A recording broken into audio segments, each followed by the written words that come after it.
প্রাথমিকভাবে স্থির একটি ইলেকট্রন 180 ভোল্ট বিভব প্রভেদ অতিক্রম করে কত অন্তিম বেগ অর্জন করে, যেখানে ইলেকট্রনের ভর আর আধান দেওয়া আছে। ভর হচ্ছে 9 × 10⁻31 কেজি আর আধান হচ্ছে 1.6 × 10⁻−19 কুলম্ব। অর্থাৎ এখানে বলতে চেয়েছে যে একটা ইলেকট্রন এই একটা বিন্দু থেকে স্থির অবস্থায়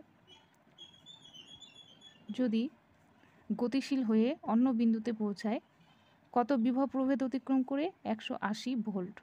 তাহলে আমরা এক্ষেত্রে জানি যে এ যখন স্থির অবস্থায় ছিল তখন এর স্থিতির শক্তি যেটা সেটাই গতিশক্তিতে কনভার্ট হবে। তাহলে গতিশক্তি আমরা কি জানি, 12 mv²।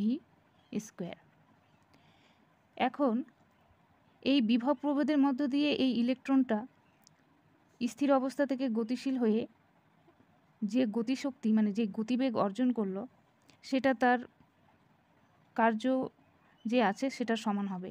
অর্থাৎ এটা আমি লিখতেই পারি যে 12 mv² ইকুয়াল টু ই আর ভি, ইভি।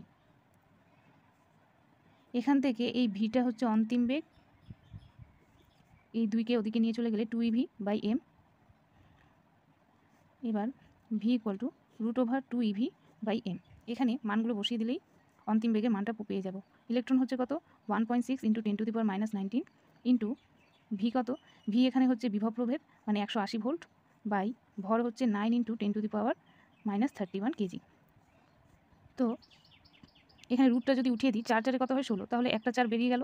আচ্ছা 180, 9 থেকে এই 9 9 কেটে যাচ্ছে, থাকলো পরে কত, 2 আর এই 2, 40। ওখান থেকে 2 বার করিয়ে দিলে 2, এখানে রুটের ভেতর তাহলে পড়ে থাকছে 1.6 10⁻20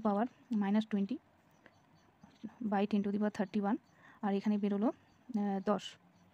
তাহলে 4 2 8 ইন্টু এখানে 1 আছে -19 10⁻−19 10⁻31 ওপরে উঠলে +31, হিসাব করলে কত হবে 8 ইন্টু রুটের ভেতর 10,